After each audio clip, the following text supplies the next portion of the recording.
ఎవరికి వెళ్తున్నారు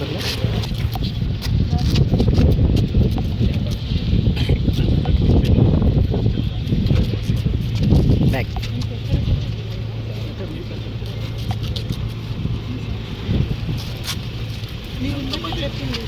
కూడా చేసేస్తాం యాక్చువల్లీ రబ్బర్ సీలింగ్ వస్తుంది వీటిలో టోటల్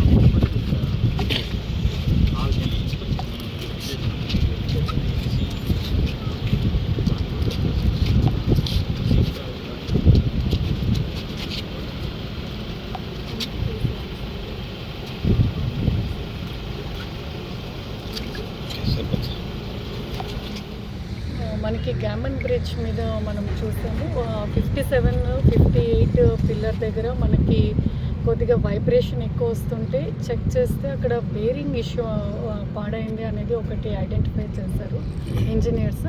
అయితే మనకి ఇక్కడ కన్సెషనర్స్ ఎవరైతే ఇదంతా మెయింటైన్ చేస్తారో పాత్ అనే కంపెనీ వాళ్ళు చేస్తున్నారు. వాళ్ళు తర్వాత ఇండిపెండెంట్ ఇంజనీర్స్ కూడా ఉంటారు లీ అసోసియేట్స్ నుంచి.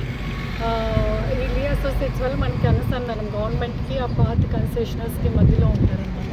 సో మన గవర్నమెంట్ ఇంజనీర్స్, ఆ కన్సెషనర్స్, ఆ లీ అసోసియేట్ ఇంజనీర్స్ అందరూ కూడా కలిసి చెక్ చేశారు. చెక్ చేసి ఇప్పటికి మనకి 57, 58 పిల్లర్ దగ్గర బేరింగ్స్ ప్రాబ్లం అనేది ఐడెంటిఫై చేశారు. దీనికి సంబంధించి ఈ బేరింగ్స్ అనేది మనకి డైరెక్ట్గా అవైలబుల్ ఉండవు. ఏదైనా కూడా మనకి ఆ బ్రిడ్జ్కి తగ్గ లోడ్కి సంబంధించి, తర్వాత ఆ బ్రిడ్జ్లో ఉన్న ఇంతకుముందు కన్స్ట్రక్షన్ చేసిన పిల్లరు, ఆ పైన ఉన్న స్లాబ్ వెయిట్, అక్కడ దాని మీద వెళ్ళే వెయిట్, వీటన్నిటిని బేరీస్ వేసుకొని ఆ బేరింగ్ డిజైన్ అనేది ఒకటి రెడీ చేయాలి. అది 2 డేస్లో రెడీ చేసేసారు. అండ్ మ్యానుఫ్యాక్చరర్ని కూడా ఐడెంటిఫై చేశారు. అంటే ఆ బేరింగ్స్ అన్ని దగ్గరలో దొరకవు.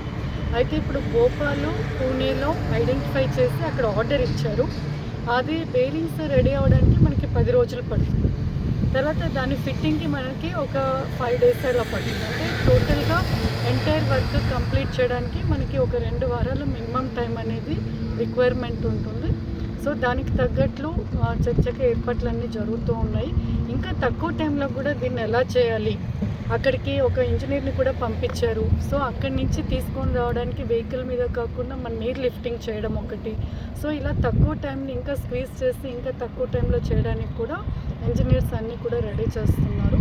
ఈ లోపల మనకి ఏదైతే మీరు చూస్తున్నారో లెఫ్ట్ సైడ్ ఉన్న ఆర్మ్ ఏదైతే ఉందో దాని మీద 2 ట్రాఫిక్ కూడా అటు నుంచి వచ్చేది, ఇటు నుంచి వెళ్ళే ట్రాఫిక్ 2 వెళ్ళగలదు. కాబట్టి వాళ్ళు మనకు ఒక సర్టిఫికేట్ కూడా ఇచ్చారు ఆ ఆర్మ్ మీద అంత లోడ్ తీసుకోగలదు అని. సో మనము పోలీసు, ఇటు ట్రాఫిక్, మనకి ఆర్టీఓ, అండ్ దెన్ వీళ్ళు ఎవరైతే ఉన్నారో ఇక్కడ కన్సెషనర్స్ ఎవరైతే ఉన్నారో వాళ్ళ మెన్ అందరినీ పెట్టి కూడా ట్రాఫిక్ డైవర్షన్ అనేది చేస్తూ ఎక్కడ ఎటువంటి సంఘటనలు జరగకుండా అన్ని చర్యలు తీసుకోవడం జరుగుతుంది. మేడం అసలు ఎందుకు వచ్చింది ఈ ప్రాబ్లం అన్నది అంటే మామూలుగా ఇంజనీర్స్ చెప్పేది ఏంటి అంటే ఈ బేరింగ్స్ అనేది దానికి లైఫ్ టైం ఇప్పటికే 10 years అయింది కాబట్టి అప్పుడప్పుడు అది క్రాక్ రావచ్చు. దానికి డిఫరెంట్ రీజన్స్ ఉంటాయి. ఈ వెయిట్ దీని మీద పడడం కానీ ఆ రెండింటి మధ్యలో కంప్రెస్ అవ్వడం, ఇట్లా ఇంజనీరింగ్ టెక్నికల్ రీజన్స్ ఉంటాయి. సో దానివల్ల ఆ 2 బేరింగ్స్ కొద్దిగా పాడయ్యాయి. సో పాడవడం కూడా మనకి ఇక్కడ వైబ్రేషన్ ఎక్కువ వస్తుంది కాబట్టి కనుక్కున్నారు కాబట్టి అది రీప్లేస్ అనేది ఇన్ఎవిటబుల్. అంటే